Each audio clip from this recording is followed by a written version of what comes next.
Coach साहब, this is Zahid Farooq Malik from समा TV. खेल में हार जीत होती है, हारते भी हैं जीतते भी हैं। पाकिस्तान कौम को क्या कहेंगे? हार जीत दो लफ्ज़ हैं, हार ही हार। जितने भी लास्ट इंटरनेशनल इवेंट्स हुए हैं, आईसीसी के हुए हैं, 92 का वर्ल्ड कप था, 2009 का वर्ल्ड कप था, चैम्पियंस ट्रॉफी थी। जब भी हम इसको गए हैं, इस तरह की सूरत हाल डिफेंडिंग में नहीं हुई। आप डिफेंडिंग चैंपियन थे, कौम को क्या कहेंगे? कोई एक्सक्यूज़? देखिए, एक्सक्यूज़ तो लाइफ में होता ही नहीं है, होना भी नहीं चाहिए।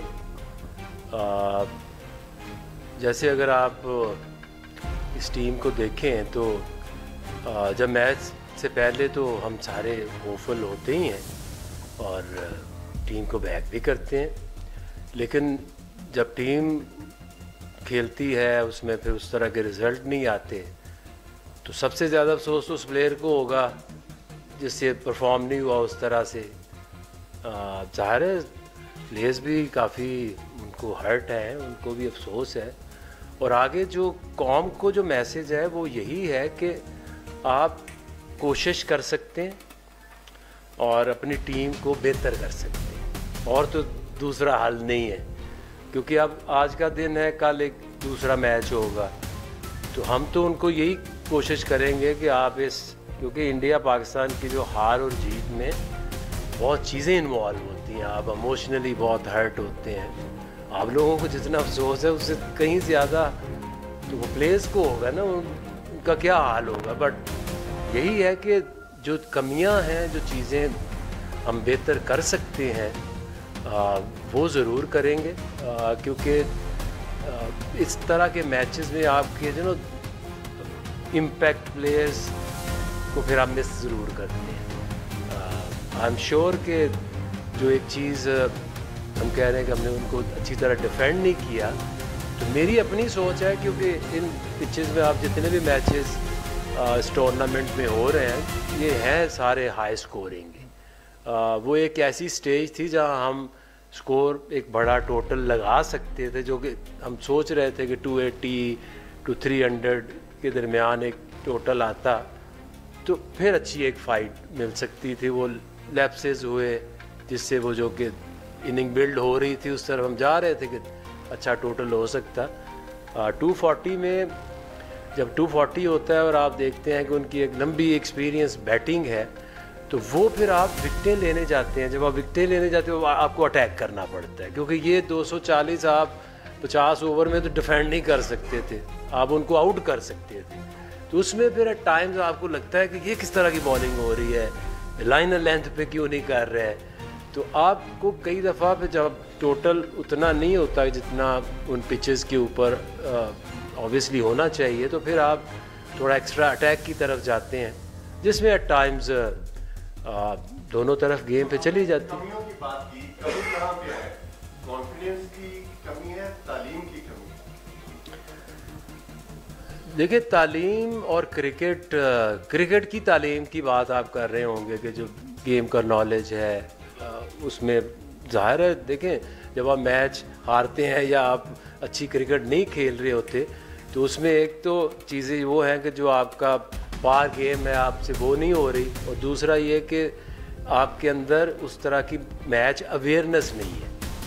ठीक है, तो उसके ऊपर सारी चीज़ें ही आपको मिल के जिता सकती हैं ना। आप ये तो नहीं हो सकता कि आप भाग भाग के बहुत फिट हो जाएं, और आपको अवेयरनेस भी चाहिए, आपको अपनी स्किल लेवल को भी बेहतर करना चाहिए।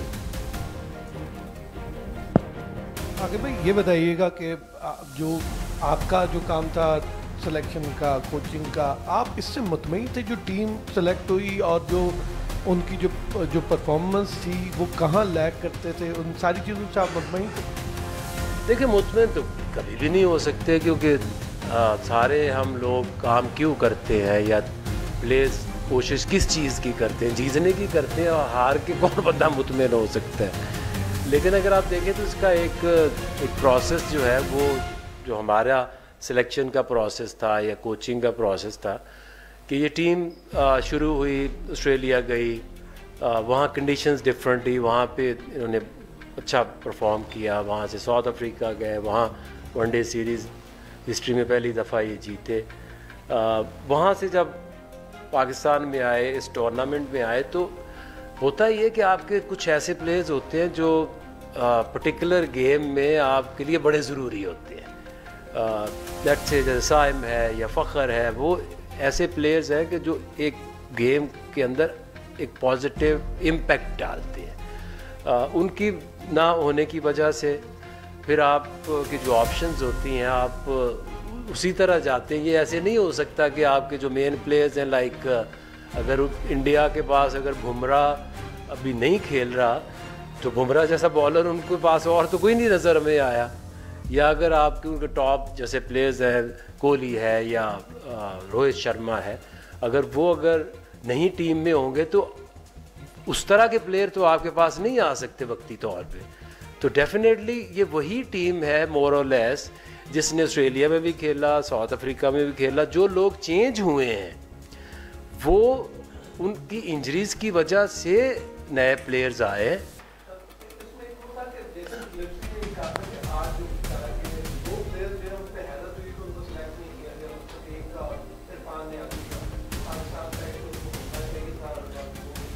जी, एक आपने की नियाज़ी की बात, दूसरी सुफियान की।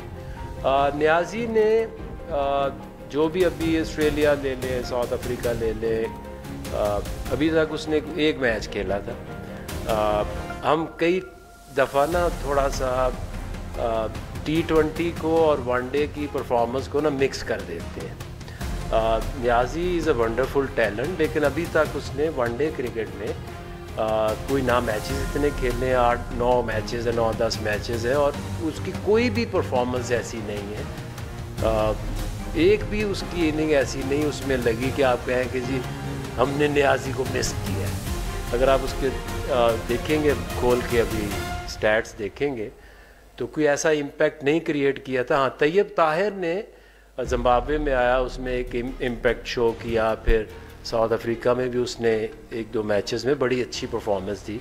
इसी तरह से जो प्लेयर अभी साइम की वजह से, अनफिट होने की वजह से हमें खुशदिल को लाना पड़ा। उसकी वजह ये है कि आप वनडे क्रिकेट में आप 5 बॉलर से नहीं जा सकते, आपने एक 7 बैट्समैन और 4 बॉलर्स का एक कॉम्बिनेशन बनाना होता है। जब तक साइम था तो वो अपनी टॉप में बैटिंग करता था और 7-5-6 ओवर आगा के साथ वो शेयर करता था। जब वो नहीं था तो फिर हमने यही देखा कि अगर आप पूरी उसकी थोड़ी सी रिसर्च करें तो जितनी ज़बरदस्त परफॉर्मेंस खुशदिल शाह ने दी है 1.5 साल के अंदर जो वो क्रिकेट हुई है, तो उसकी सबसे ज़्यादा उसकी विकेटें कंपैरिजन नहीं है। ये नहीं है कि कोई उसके क्लोज है या उसके को पास था। तो हमारा काम क्या है सिलेक्शन कमेटी का कि हमने एक जो बेहतरीन ऑप्शन है रिप्लेसमेंट, हमने वो खिला दी। सुफियान की अगर बात करें तो हमने ज़रूर उसे साउथ अफ्रीका में एक मैच दिया था और उसका एक ही मैच है अभी तक, और उसके अलावा हम उसके पोटेंशियल के ऊपर उसको हम लेके गए थे। T20 में पहले लेके गए, फिर जिम्बाब्वे में आए, जिम्बाब्वे में उसने बहुत अच्छी परफॉर्मेंस दी, तो उसको हमने कासिम अकरम को ड्रॉप करके हमने उसको प्रेफर किया और उसको वनडे में साउथ अफ्रीका में लेके गए। वो एक ही मैच खेला था और अभी तक उसका कोई लिस्ट ए मैच भी नहीं है, कोई उसका फर्स्ट क्लास मैच भी नहीं है, ठीक है। तो उधर भी हमने उसको जो आखिरी वनडे खिलाया था वो अबरार को रेस्ट दे के ये कोशिश की थी कि जो प्लेयर आए वो कम से कम टूर के ऊपर खेले ज़रूर। तो हमें पता है, हम खुद ही उसे लेके आए और हमें पता है कि कहाँ पे आप किस प्लेयर को फिट इन कर सकते हैं। Hi, Akif, you spoke about the game mentality. You spoke about Indian, like the Bumrah not being there, but Virat Kohli around and everyone around, and there's a second line of things.